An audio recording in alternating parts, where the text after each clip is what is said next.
धरती के भैया ना ये अक्षय कुमार के मार दलन, सोने के लंका जला दलन, संजीवन बूटी के उपहार लिए उलन। तो ये बतावा ए भैया होत कब माई अंजना कुछ आशीर्वाद ना देनी घमंड तोड़ था कैसे बिरहा में तोड़ लगल गज भर का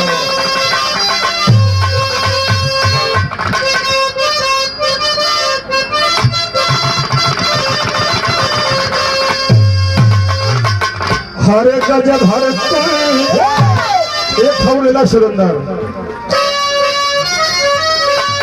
आंखों में दिक्कत ना हो भावा। हर गज भरत गुजारिया गजा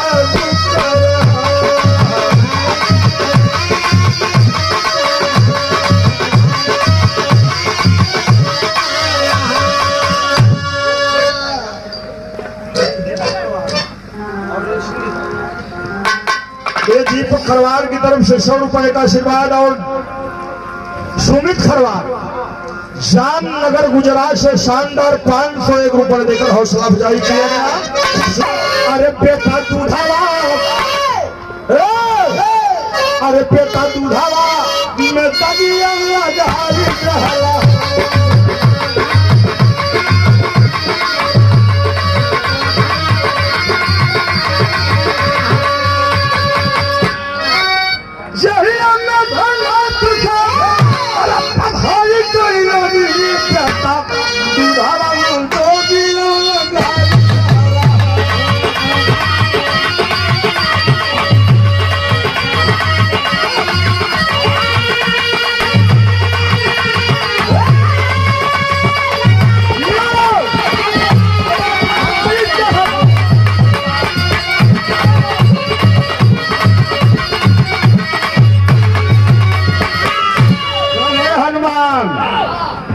हनुमान कहे माई प्रणाम कहे आशीर्वाद न दे कहन कहे हमारे दूध हम दाग लगाई दिया। हनुमान सोचे इतना बड़ा कारनामा लंकम के हमार माई बतावा हम ही डांटत हो आखिर कोयली खाम तो माई अंजना बतावत है कि बेटवा तू कोयला का हमार दूध दागी कैसे भाई। दाढ़ी खरवार खमपुर भाई तियरा वाला कुशहा वाला खमपुर 51 रुपया भैया के ब्राह्म मालिक सुखे रखे कहना हो। अरे लेके धौला की आवत रहला अभिमान सा ओ गिर गई धरती पे भरत के एक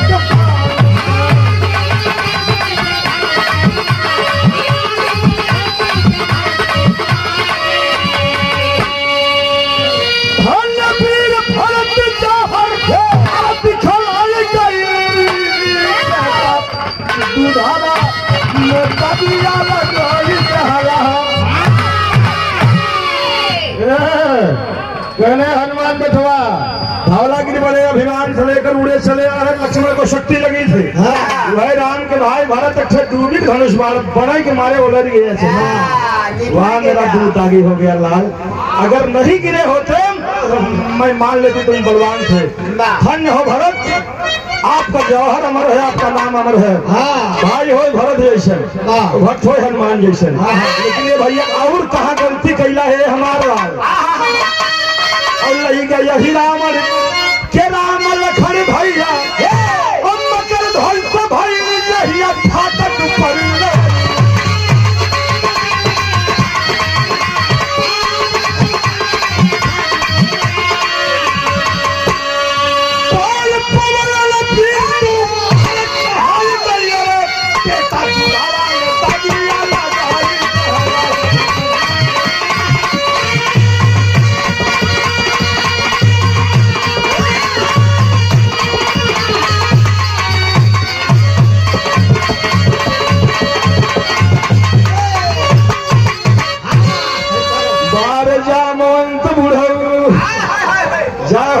जामवंत दादा के बुराई का पानी है भैया। ए भैया आज बोले कि जिस समय राम लखन का हरण करके हिरामल ले गया था और मकर ध्वज से आप पार नहीं पाए, पार कर गए और स्वयं बधा और मकर ध्वज के राजा हिरामल मर नहीं रहा था, उसके पत्नी से जाकर तुम मरने का भेद पूछे, और उसकी एक शर्त थी भगवान राम को मेरे शेष पर चढ़ना होगा। शेष पर चढ़े लेकिन टूट गई। चंद्रसेना उसके पत्नी का नाम था। बोला कि ये शरीर नहीं, मेरा नाम आपके साथ जुड़ना चाहिए। सीता का नाम पहले जुड़ चुका, जय श्री सीताराम। बोले श्री सीता जुड़ चुका है, आगे जाकर आपका नाम सेना कर चंद्र जोड़ दिया है। उसी दिन भगवान राम को रामचंद्र भी कहने लगा। वहां पर भी आपने मेरे दूध में दाग लगाया था। तोहरे ना तोहरे भगवान के करतूत बतावत है। तीनों जून भगवान राम के पूजा करत है, वह गलती कैले हवा और कहा कैले है हनुमान हमारी बतावत है।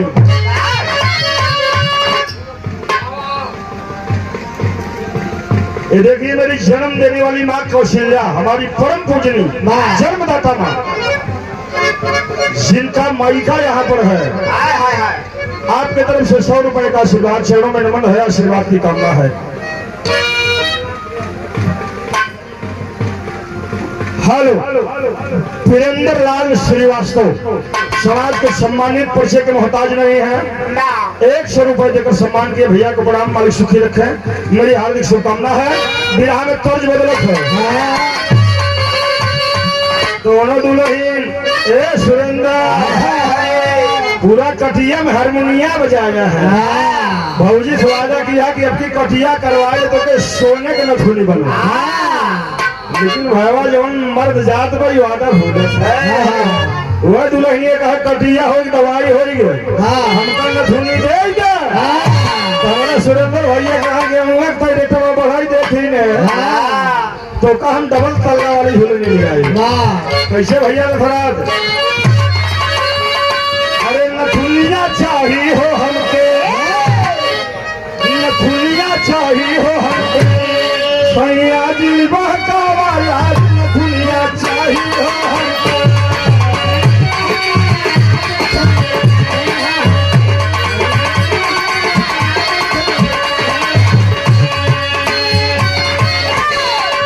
हमारी तो है हनुमान, तोहरे गलती ना तोहरे रामा की गलती बतावत हो। सानपुर बोल तो है तीन युक्त विभागावत है, त्रेता द्वापर कलयुग। सानपुर बोल तो है कहाँ अंजना कैसन तो भगवान, सानपुर बोल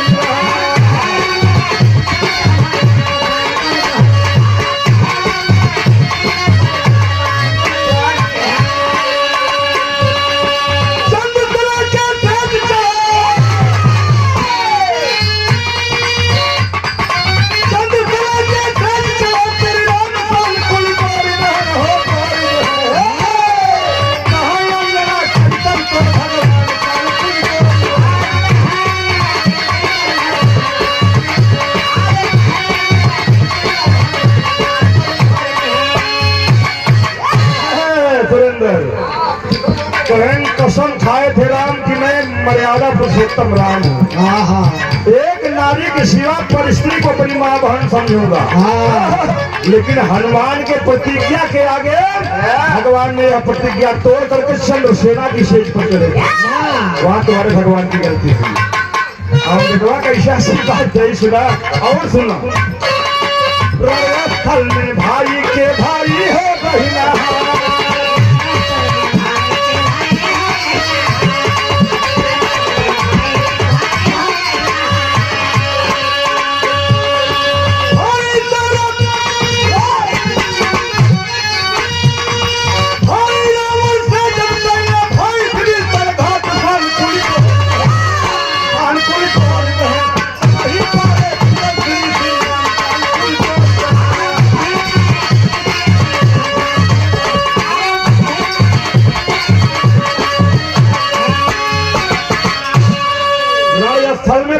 भाई हो दहिना हाथ। जब रावण धराशाही हुआ, राम के पारों से मूर्छित पड़ा है। जब राम लक्ष्मण राजनीतिक ज्ञान लेने के लिए सुरेंद्र बड़ी पॉइंट की बात बता रहा हूँ, बोले कि जानते हो राम आप क्यों विजयी हुए हो? कहना आपसे ज्यादा बलवान में था। आपसे ज्यादा धनवान मैं था। मेरी पूरी नगरी सोने की थी। स्वयं महादेव मेरे यहाँ विराजमान थे, तमाम देवी देवताओं का वास था। अब आपसे ज्यादा मैंने राज किया था। 64 चौकड़ी मैंने, एक चारियों की एक चौकड़ी और 64 चौकड़ी राज किया था। सब लोग पानी मेरा खानदान भी ब्रह्मा के खानदान से है। जानते हो क्यों विजयी हुए हो? नहीं रावण बताओ। बोले आपका जो भाई है ना आपके साथ था, और जो मेरा भाई था वो आपके साथ था। उसके साथ उसके तुम्हारे भाई दोनों साथ है ना? आगे में चले आवा कंबल से। बड़ी पॉइंट की बात है, सामाजिक बात बता रहा हूँ।